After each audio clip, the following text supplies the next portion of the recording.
Step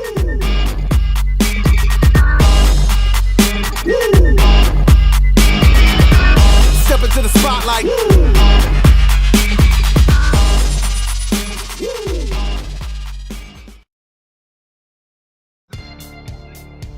Okay, so I'm doing this by request. Somebody had asked me to talk about this book. I hadn't really seen anybody talking about it except for one or two guys on YouTube.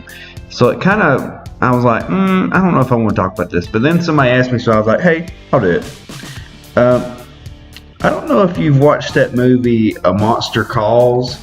I usually don't watch movies where the movie turns out to be like a dream or an imagination, kind of like Sucker Punch or something. I usually don't like those kind of movies, so I usually try to avoid them. If I figure out that it may be make-believe, I'm like, nah, I ain't doing that. Because I'm not going to invest all my time and emotion and everything and feelings into something that's not really there. You know what I mean? But when I read Batman Creature of the Night, Book 1, it reminds me of A Monster Calls. And in that movie, you have a little boy that's having a lot of problems with his family, having a lot of problems at school, and then this monster shows up and kind of like helps him through things. And the voice is Liam Neeson, and it's a very good premise. So if you like that kind of thing, check it out.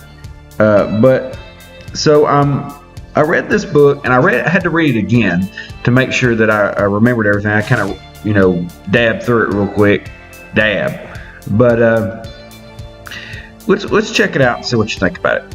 Okay, so we got the cover here. The cover is very ominous. At first I thought that the guy in the background was the boy all grown up. I thought that he, like, instead of being a Batman, he grew up to be a killer. You know what I mean? Because that's where they're kind of going with it. So I thought, maybe that's what it is. But anyway, we got the boy sitting there in his little Halloween Batman costume. Blood everywhere. Not good. So we get to the title page, and it's by Kurt Busiek is the writer. John Paul Leon is art, color, and cover. That's usually a really good thing. Like I've said before in my other videos, if somebody does the art, colors, and the cover, it's usually a good thing because he's really good at his job and he's going to be able to handle it. You know what I mean? But now I have seen some times where that has not worked, but in this case it does. It has a very unique art style. It reminds you of old comic books. It feels like the story is old. We start out here, we've got this classic page from the original Batman, and someone is writing a letter, and I can only assume that it is his uncle. But it says, Batman was a hero for children. A little morbid perhaps. Bruce Wayne orphaned as a child in a tragic robbery, but that wasn't the point. The point was that he devoted his life to training himself to physical and mental perfection. Okay? And he says this right here. He says, a harmless fantasy. Or at least that's what I'd have told you back then. So yeah, it used to be a harmless fantasy. Then this story happened. So let's keep looking through here. On the first page here, we notice the unique art style from the comic book. The first Batman comic book kind of travels over into this one. It feels like an old comic. And at first I was like, I don't know how I feel about this. But it goes good with the story. Keeps you interested. The only thing I didn't like was the whole time someone is still writing that letter. So you're having to read between the letter and the dialogue. So it's a little much to take in. Now this little boy's name is Bruce Wainwright. Okay?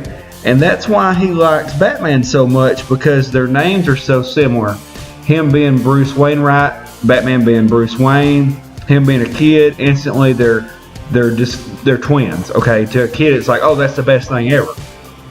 So they take the kid to see his uncle, and his uncle is named Alton Frederick.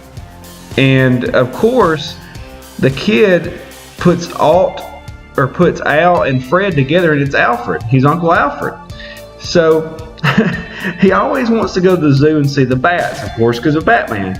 And whenever he goes with his uncle, he's like, call me Master Bruce. I was like, that's weird. What's this? This old man's going to be walking around with this kid going, oh, yes, Master Bruce. And it's going to be like, oh, what's happening here? So the story goes on, and that night the parents are out trick-or-treating with the kid. Of course, he wants to go as Batman, so he's dressed as Batman, got the classic costume on, and they have fun. They're doing all their little trips to each house, and at this point they're carrying the little kid. He is out, he is zapped. And when they get to the house, they notice something wrong with the door. The door's open and it's been damaged. Now instantly, if I had saw that, now of course you're not thinking about things, but if I had saw that nowadays, I would not have went in. I would have got right back in my car and left. But of course, me having a garage, I probably would have just walked right in the house because I wouldn't have noticed the front door damaged.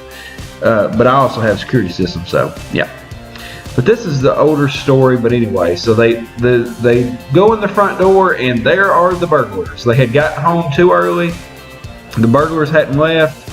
And now it's like 3 burglars, and they're like stuck in the doorway. Before they can get away, they grab the parents, shoot them, and kill them. And very brutal deaths. And then they even return to the kid and shoot him. I mean, it's terrible. So instead of dying, though, he is brought back to life. He sees himself on the operating table, then he's laying in the operating bed, and there's an officer that comes to question him. You know, he's talking to him, and he says, "Hey, my name's Gordon." And the kid instantly is like, "Commissioner Gordon?" And he says, "No, Gordon Hoover." And the kid is just making all of these little deals just like a child would, you know. And it helps him make sense of things. So he tried to get descriptions from Bruce about the thieves and now murderers, but he can't give him a very good description. He's a little kid, so he says one of them has long hair, you know, and they were big. And so then they have to tell him about his mom and dad. He'd actually been in a coma for a little while. So it'd been 2 months. They done buried the parents, got tombstones for them and everything. So they take him to where they're at because he doesn't believe that they're actually dead. And we get this somber scene here. It's almost like Bruce Wayne. The scene, the way they have it loaded up with the atmosphere here, it just seems like Bruce Wayne to me.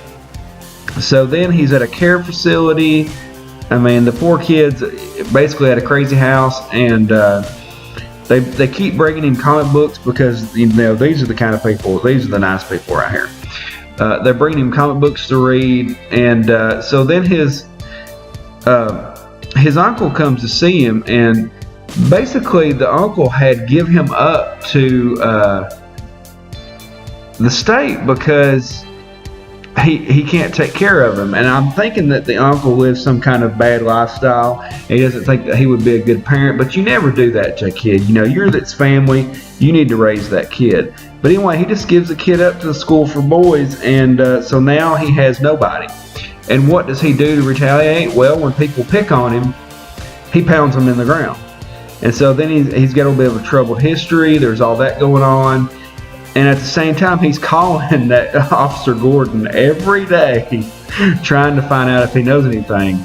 And the poor guy's like, "Yeah, you know, I'll let you know just as soon as I find something out." Well, so then the uncle comes to see the kid. He takes him out and takes him to the zoo, trying to, you know, to help the situation a little bit. But I mean, the kid's not going to have it. He's very upset. He runs away while they're at the zoo, and of course goes to the bats exhibit.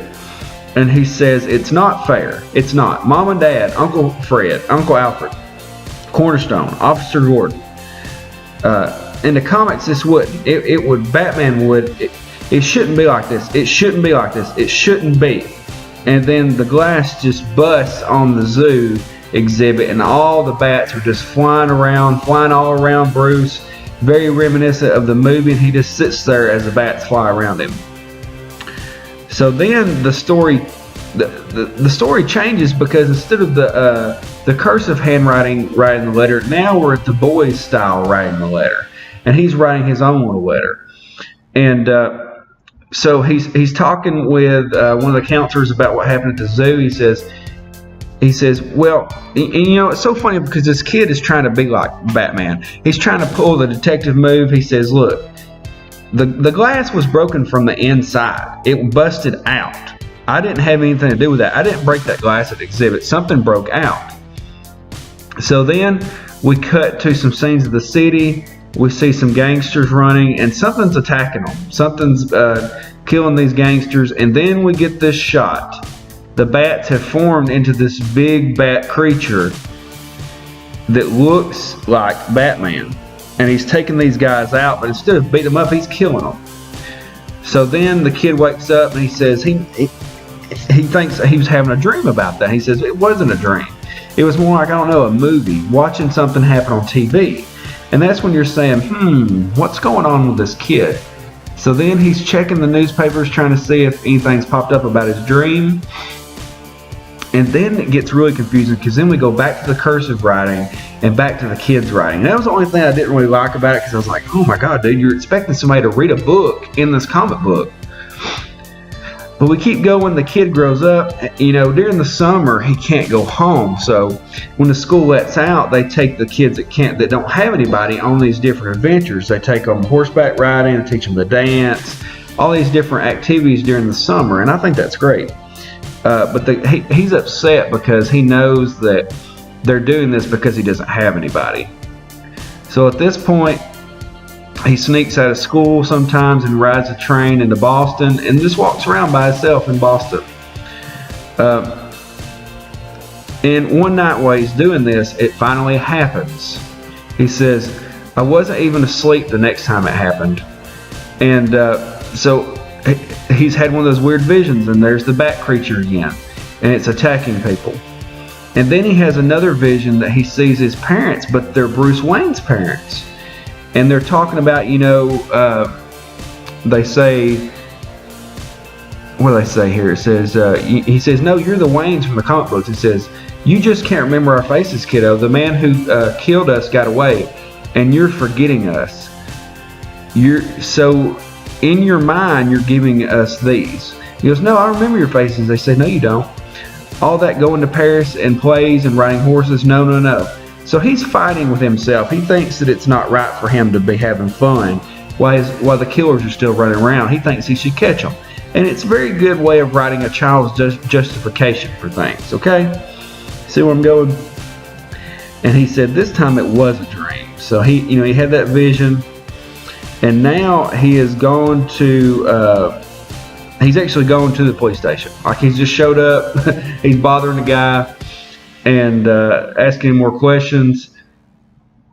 And on the way out, he hears something. One of the cops is saying, oh yeah, he said it was a monster, Pete. Big shadowy wing thing with glowing eyes. Ripped up 3 of his goons, he says. Wants us to protect him. Sampling his own merchandise, I think. And he said it was all raw. And Bruce is just like, what? That is just like my vision. So then we get another scene where the creatures showed up. They're trying to kill it. He's scratching all of them, taking them all out. And then takes them to the police station and leaves them there at the police station. So then, we get more of the policemen talking about what's going on. And the kid is having more and more of the visions. Things are starting to get out of hand. I don't know how many times I'm going to get interrupted here, but so now we're to the point to where we're at the main crook here. This is the guy that shot his parents. He's breaking into another house, and we see the bats outside, and then bam, they come in the door. There it is, and it says he was running. We saw it in his eyes. Actually, he wasn't stealing. He was trying to get away. And it says, no. It throws him through the wall, throws him down the stairs, scratches his face up, is standing over him. And it's funny because it talks. It says, Mom and Dad, little trooper. Like he had said a little trooper to him earlier. And I was like, dang, it's very good. Like, this could be a movie if it wasn't about Batman, because it'd be a little silly. People wouldn't really understand it, but this could be a pretty good movie. So at this point now, they said, hey, can you come down to the station? We have some men we want you to look at to see if you recognize anyone. And then they put him through a lineup, and he sees the guy. That's him. He said, that's him, number 3. Yep. So they go to lock him up. He runs out the door because he wants to see his face. And then at this point, he heads back to the zoo with his uncle again. It's very back and forth, you know. They keep doing this thing. He sees the bat exhibit again. They finally let him back in after they told him he couldn't come back for breaking the glass. But he didn't break the glass. It broke from the inside. So at this point, he's hanging out on the roof of his home complex there, and he's just hanging out. He's just thinking about stuff. He's pulling a Bruce Wayne. He's being broody. And then the wind starts blowing up, and the leaves are changing. The leaves changing to bats, and it's all swirling around. And then there it is. There's the creature, plain as day. And it almost looks like Batman Beyond, but it's still got a little bit of a bat face. And then it's standing over him. He says, "Bruce, safe. You safe." And he said, and quickly as it was there, it was gone. And he's like, "Batman." You know, and he says, "I wasn't alone anymore after that." So at that point, things start changing a little bit, and the kid gets him a little two-way radio, you know, to kind of hear the police band radio stations. He's trying to keep up with all the crime and everything that's been going on. And we see the police car, and there go the bats after the police car, headed towards something new. So it leaves the door open to have almost a continuation of the story. Like, they could have ended this with this issue. So I don't know if they're going to keep doing more. I don't know if this is the one shot, but this would have been good just to end it here. But I would kind of like to find out what's going on with this bat thing. You know, is it real? Is it not? What's happening? You know, in a lot of stories, I think it may be real, but in a lot of stories it would have been, it says next is Boy Wonder, so they're doing another book. But anyway, it almost makes you wonder if it's the kid doing this stuff, and he's having some kind of split personality due to his trauma, but he couldn't necessarily do the things that they're doing unless he's playing it up. But, you know, he's too small to be dragging these guys around, so it makes you believe that it may be real. But in my mind, this is a pretty good story. It's very original. Like, I don't know where they got this from. I haven't read anything like this before with a superhero that's been changed into a make-believe story like this. It's very cool, and Batman works very well for this because people are scared of Batman. Okay?